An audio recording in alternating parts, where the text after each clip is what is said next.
On today's History of Politics, we're going to talk about two amendments today, the final two amendments.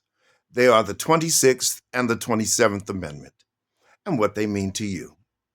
So I'm going to paraphrase here, but the 26th Amendment states that anyone over the age of 18 is allowed to vote, and the United States government nor any state can withhold the right to vote from anyone over the age of 18, the right to vote in any federal, municipal, state, county election.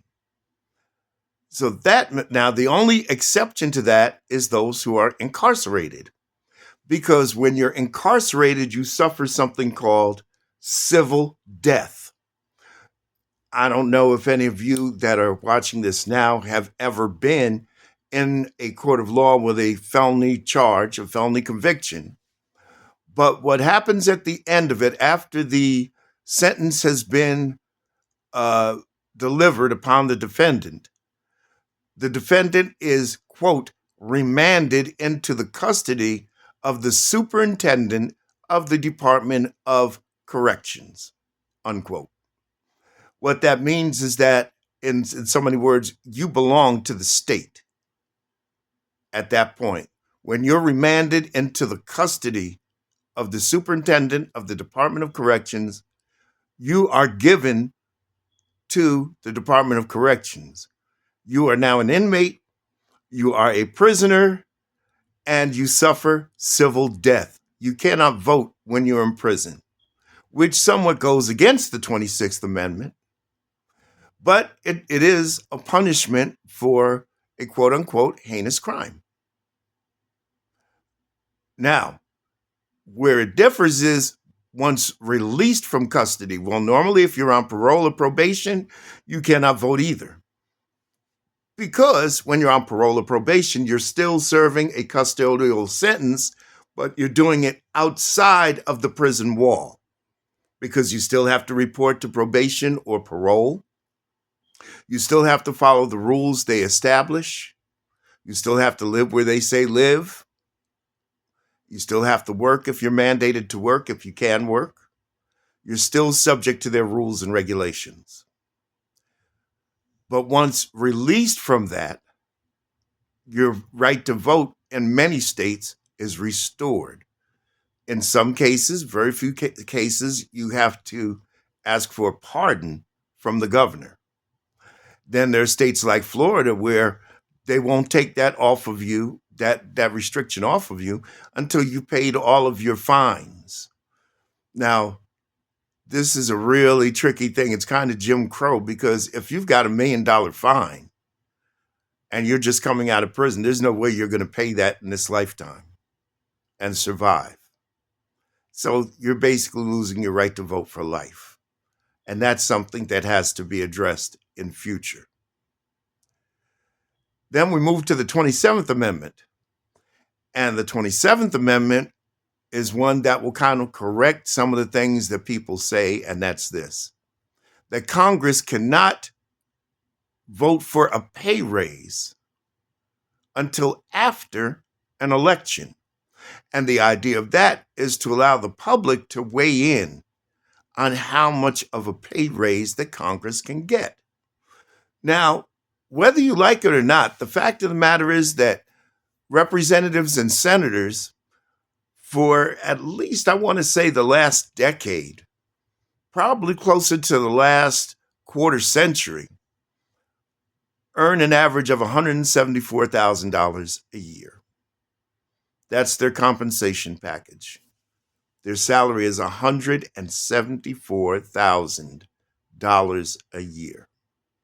While it is correct to say we pay your salary, because that salary is paid through taxes that are collected, which keep the government running, but it's wrong to say that Congresspeople give themselves raises every year because it just doesn't happen.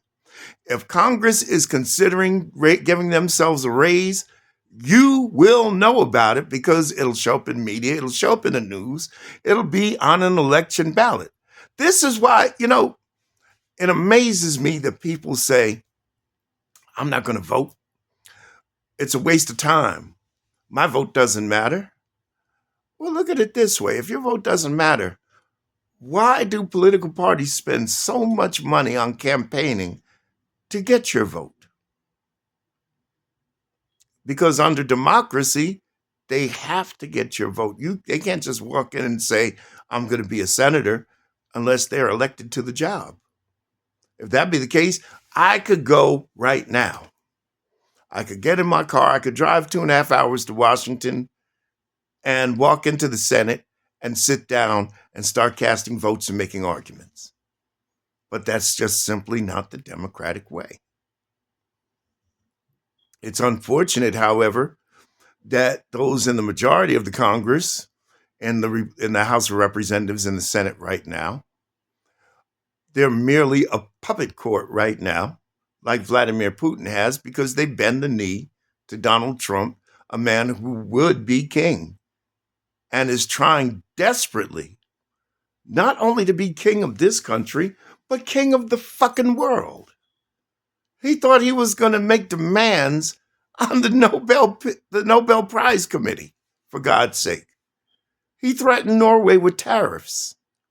Really? The bottom line is that Congresspeople cannot just automatically vote themselves raises with no oversight. They can't do it. It just doesn't happen. And as long as you are a citizen who's not suffering from civil death over the age of 18, you can vote. But here's the punchline. You have to be a U.S. citizen. Now, what is a U.S. citizen? A U.S. citizen is a person who is born in the United States or has become naturalized in the United States, or a person who was brought here as a child and became a citizen here. If they are over the age of 18, they have the right to vote. That's the democratic way.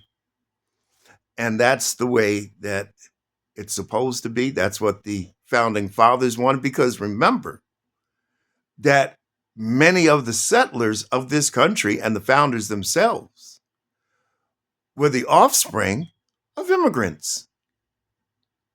What, did you think that, George Washington's grandparents or great-grandparents were born here? No. If you are Italian, French, Anglo-Saxon, German, Polish, your ancestors aren't from here. Now, if your ancestors have names like Walking Woman, Whispering Wolf, Two Bears, Saskatchewampum, they have names like that, then they are indigenous people. They're from here. They have ties to this land, predating the settlers, predating them. This is why certain factions are pressing so hard to end birthright citizenship, even though they enjoyed that privilege and their children and wives have enjoyed that privilege. It's not right. This is a democracy. This was a republic that practices democracy. That's our form of government. That's what has worked for 250 years. And it's not perfect. It is flawed. God knows it's flawed because it allowed an autocrat to move up, a rogue to move up in power.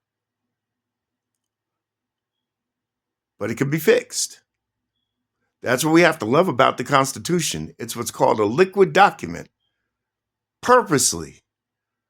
And why do we say that? Because the founders put in place a way to change the document to fit the needs of the people and the times that they lived in. that they live in.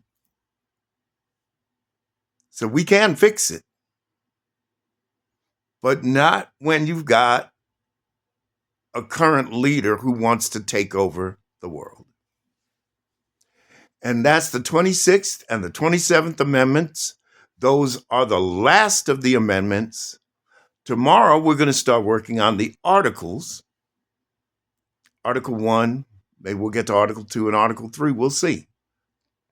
But in the meantime, if you learned something from this, comment, but keep it respectful.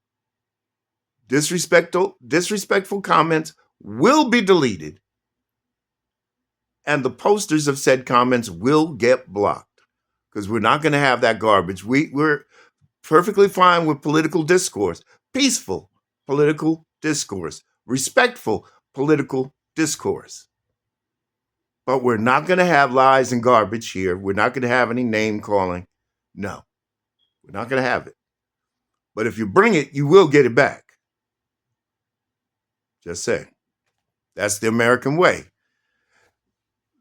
It was once written, I may not agree with what you have to say, but I will defend to the death your right to say it. I believe it was Thomas Wolfe that said that. We're equal opportunity here. But be correct and respectful in your comments. Otherwise, like, share, and I'll see you on the next one.